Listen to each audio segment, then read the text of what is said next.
नमस्कार, मैं रत्ना मिश्रा आप लोगों का स्वागत करती हूँ।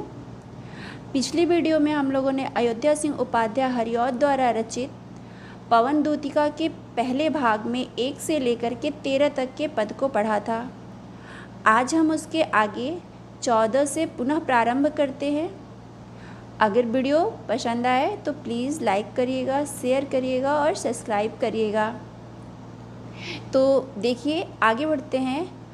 राजाओं सा शीस पर लसा दिव्य आपिड होगा, शोभा होगी उभय श्रुति में स्वर्ण के कुंडलों की, नाना रत्ना कलित भुज में मंजू केयूर होंगे, मोती माला लसित उनका कम्बुषा कंठ होगा।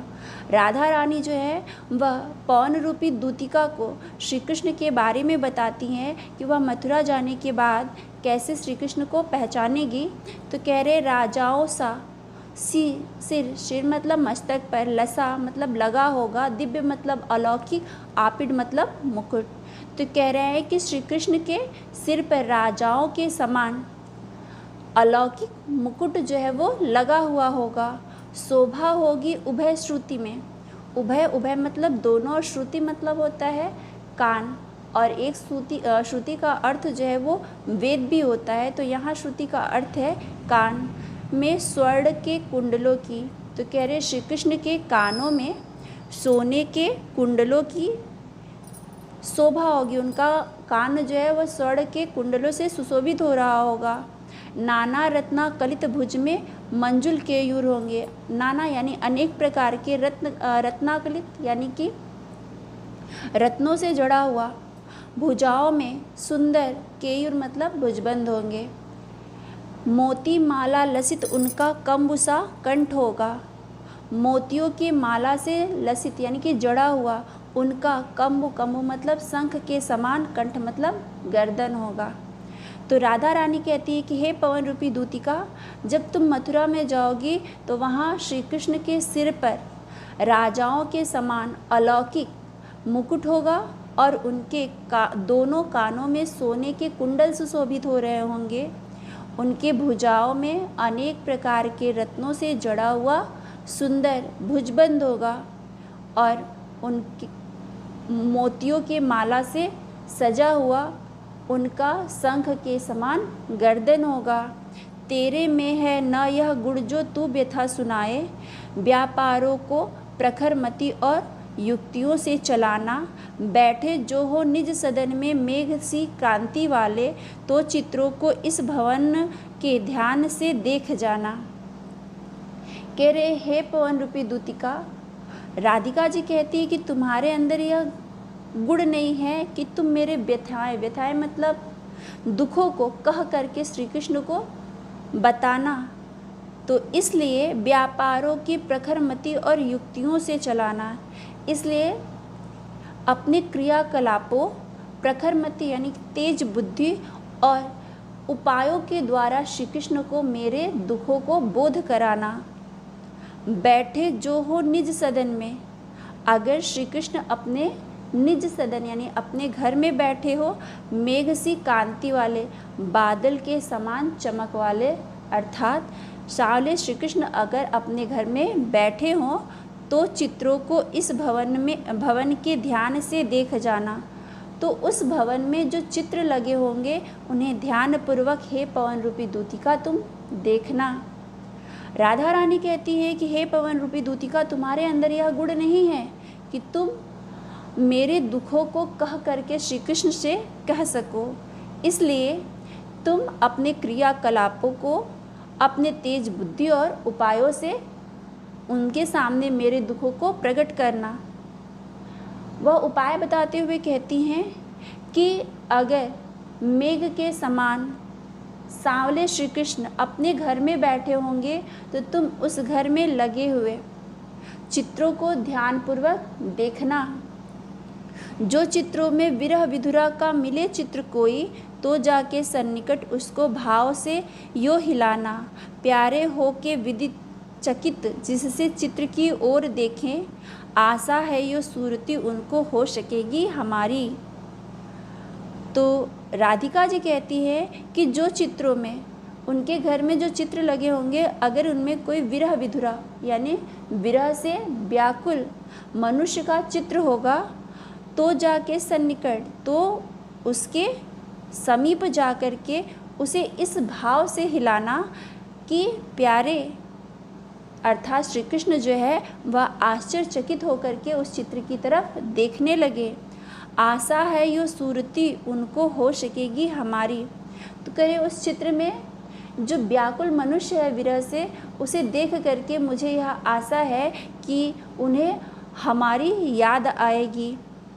जो कोई भी इस सदन में चित्र उद्यान का हो और हो प्राणी विपुल उनमें घूमते बावले से, तो जाके सन्निकट उसको और हिला के उसे भी देव आत्मा को सूरती ब्रज के व्याकुलों की कराना।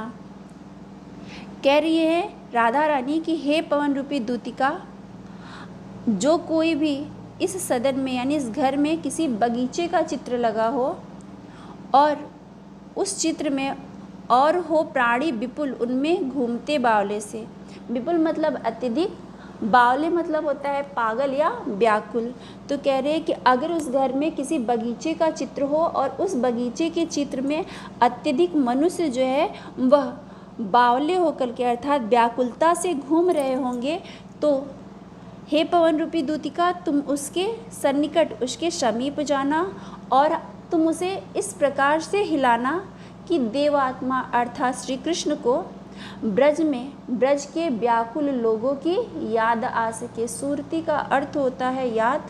तो कह रहे कि देवात्मा श्री कृष्ण को ब्रज के व्याकुल लोगों की उस चित्र को देख करके याद आए। कोई प्यारा कुसुम कुम्हलाया गेह में जो पड़ा हो, तो प्यारे के चरण पर ला डाल देना उसी को। यो देना ये बतला पवन बतला फूल सी एक बाला, म्यालान हो कमल पग को चूमना चाहती है। आगे कहती है राधिका जी कि हे पवन रूपी दूतिका, तुम जब वहाँ जाना तो उनके घर में देखना कि अगर कोई कुसुम अर्थात पुष्प कुम्हला कर मुरझा कर गेह में घर में पड़ा हो, तो प्यारे के चरण पर उसी को लाकर डाल देना। यानी अपने क्रियाकलापों द्वारा तुम उस मुरझाए हुए फूल को ला करके श्री कृष्ण के चरणों में डाल देना। हे पवन, इस प्रकार तुम श्री कृष्ण को यह बताना कि इसी फूल के समान एक बाला अर्थात राधिका जी हैं जो म्यालान होकर यानी मुरझा करके आपके कमल पर आपके कमल रूपी चरणों को छूना चाहती हैं अर्थात चूमना चाहती हैं। जो प्यारे मंजू उपवन या वाटिका में खड़े हो, छिद्रों में जो क्वड़ित करना वेणु सा कीचकों को। यो होवेगी सूरती उनको सर्व गोपांगना की, जो है बंसी श्रवण रुचि से दीर्घ उत्कंठ होती। कह रहे कि जो प्यारे मंजुल उपवन या वाटिका में खड़े हो। राधिका जी कहती है कि हे पवन रूपी दूतिका, अगर श्री कृष्ण किसी बगीचे में सुंदर बगीचे में खड़े होंगे तो वहाँ जाना, छिद्रों में, छिद्रों मतलब होता है छेद, क्वड़ित मतलब होता है बजाना, वेणुसा यानी कि बंसी के समान, कीचकों को अर्थात बांस को।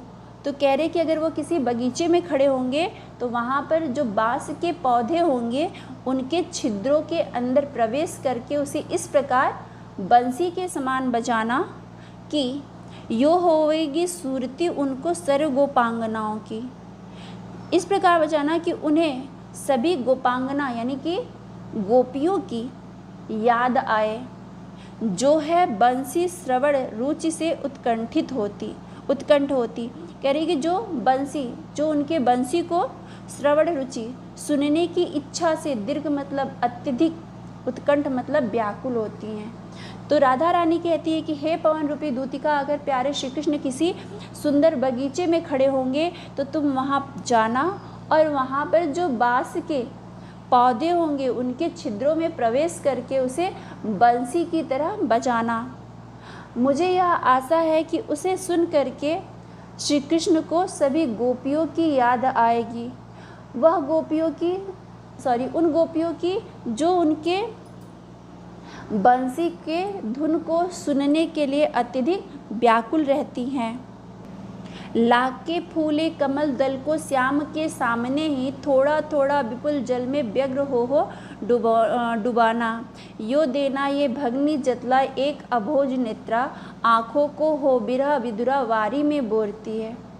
कह रहे कि हे पवन रूपी दूतिका, ला करके किसी फूले अर्थात खिले हुए कमल दल, कमल के पंखुड़ियों को श्री कृष्ण के सामने थोड़ा थोड़ा विपुल जल में, धीरे धीरे, विपुल यानी अत्यधिक जल में व्यग्र हो डुबाना, व्याकुलता से डुबाना।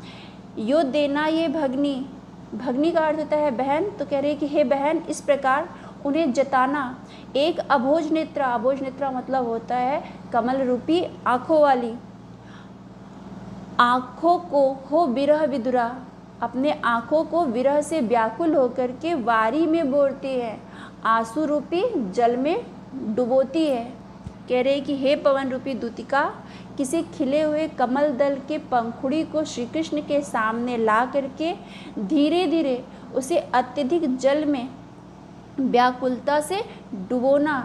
इस प्रकार हे बहन, तुम श्री कृष्ण को यह जताना कि एक कमल रूपी आँखों वाली राधिका है जो आपके विरह से व्याकुल होकर के अपने आँखों को इसी प्रकार जल रूपी, इसी प्रकार आंसू रूपी जल में डुबोती है। धीरे लाना वहन करके नीप का पुष्प कोई, और प्यारे के चपल दृक के सामने ला डाल देना।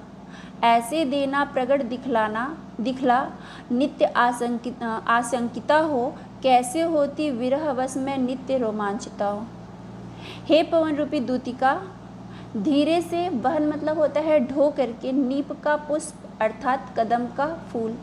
तो कह रहे कि हे पवन रूपी दूतिका, तुम किसी कदम के पुष्प को ला करके प्यारे श्री कृष्ण के चपल दृक यानी कि सुंदर आँखों के सामने डाल देना, और इस तरह से उन्हें दिखा करके यह प्रकट करना नित्य आशंकिता हो, किस तरह से मैं संकित अर्थात डरी रहती हूँ। कैसे होती विरहवश में नित्य रोमांचिता, और उनके विरह के कारण मैं किस प्रकार रोमांचित अर्थात मेरे रोए जो है वो खड़े हो जाते हैं।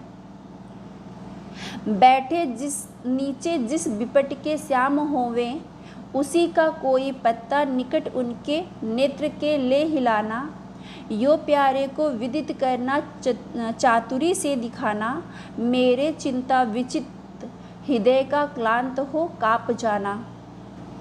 राधा रानी कहती है कि हे पवन रूपी दूतिका, अगर श्री कृष्ण किसी विपट मतलब वृक्ष के नीचे बैठे होंगे तो कोई पत्ता निकट उनके नेत्र के ला हिलाना, तो उस वृक्ष का कोई पत्ता ला करके उनके आँखों के सामने उसे हिलाना। यो प्यारे को विदित करना, विदित मतलब बताना, इस प्रकार प्यारे श्री कृष्ण को चतुराई से दिखलाकर यह बताना कि किस तरह मेरे चिंता विजित चित्त का क्लांत हो काप जाना। मेरा जो हृदय है वह चिंता से विजित मतलब डूब करके, क्लांत हो काप जाना, दुखी होकर के कांपता रहता है। तो कह रहे कि अगर श्री कृष्ण किसी वृक्ष के नीचे बैठे होंगे तो उसी का एक पत्ता ला करके श्री कृष्ण के सामने हिला करके उन्हें चतुराई से दिखाते हुए यह बताना कि किस तरह राधिका का हृदय जो है वह चिंताओं में डूबा हुआ दुख से सदैव कांपता रहता है। सूखी जाती मलिन लतिका जो धरा में पड़ी हो, तो पाँव के निकट उसी को ला गिराना। यो सीधे से प्रकट करना प्रीति से वंचिता हो, मेरा होना अति मलिन और सूखते नित्य जाना। कह रहे कि हे पवन रूपी दूतिका, अगर पृथ्वी पर, धरा मतलब पृथ्वी पर कोई मलिन लता सूखी और मुरझाई हुई पड़ी हो, अगर पृथ्वी पर कोई सूखी और मुरझाई हुई लता पड़ी हो तो उसे अपने क्रियाकलापों से ला करके श्री कृष्ण के पाँव के पास गिरा देना। यो सीधे से प्रकट करना, इस प्रकार सीधे सीधे श्री कृष्ण को बताना, प्रीति से वंचिता होना, प्रीति मतलब प्रेम से, वंचिता मतलब दूर होना। उनके प्रेम से मेरे दूर होने पर मेरा होना अति मलिन और नित्य सूखते जाना। कैसे मैं मुरझाई हुई हूँ और नित्य प्रतिदिन सूखते जा रही हूँ। तो राधा रानी कहती है, हे पवन रूपी दूतिका, अगर पृथ्वी पर कोई मुरझाई और सूखी हुई लता पड़ी होगी तो तुम अपने क्रियाकलापों से ला करके श्री कृष्ण के पैरों के पास गिरा देना। इस प्रकार सीधे सीधे बताना कि श्री कृष्ण के प्रेम से दूर होकर के मैं कैसे सदैव मुरझाई रहती हूँ और सदैव सूखती जा रही हूँ। कोई पत्ता नवल तरु का पीत जो हो रहा हो तो प्यारे के दृढ़ युगल के सामने ला उसे ही धीरे धीरे संभल रखना और उन्हें यो बतलाना, पीला होना प्रबल दुख से पोषिता शाह हमारा। राधा रानी कहती है कि हे पवन रूपी दूतिका, अगर कोई पत्ता नवल तरु का, नए वृक्ष का पीला हो रहा हो, हे पवन रूपी दूतिका, अगर किसी वृक्ष का नया पत्ता पीला हो रहा हो तो प्यारे के दिग युगल के सामने, तो प्यारे श्री कृष्ण के आँखों के सामने ला करके उसी को दिखा देना और धीरे धीरे संभाल करके उनके सामने रख देना। इस प्रकार उन्हें यह बताना कि कैसे पीला होना प्रबल दुख से पोषिता सा हमारा। पोषिता का अर्थ होता है विरहड़ी या वियोगिनी, या फिर जिसका प्रेमी या पति उससे दूर हो। प्रबल दुख अर्थात अत्यधिक दुखी। तो कह रहे हैं कि मैं आपके विरहड़ी के समान दुख से पीली होती जा रही हूँ। राधिका जी कहती है कि हे पवन रूपी दूतिका, अगर किसी नए वृक्ष का कोई पत्ता पीला हो रहा होगा तो उसे श्री कृष्ण के चरणों में ला करके रख देना और संभाल करके रखना और उनसे यह बताना कि इसी प्रकार आपकी विरहड़ी राधिका जो है वह आपके वियोग में, आपके दूर होने के कारण अत्यधिक दुख से पीली होती जा रही है। यो प्यारे को विदित कर सर्व मेरी व्यथाएं धीरे धीरे वहन करके पाँव का धूल लाना, थोड़ी सी भी चरण रज्जो ला न देगी हमें तू। हाँ, कैसे तो व्यथित चित्त को बोध मैं दे सकूंगी। राधिका जी कहती है कि हे प्यारे पवन रूपी दूतिका, प्यारे श्री कृष्ण से विदित करना मेरी सारी व्यथाओं को, अर्थात मेरे सारे दुख को श्री कृष्ण से बताना, धीरे धीरे वहन करके, वहन मतलब ढो करके। तो कह रहे कि और उन्हें बताने के बाद उनके पैर के थोड़ी सी धूल, थोड़ी सी रज को अपने साथ ढोकर लेते आना।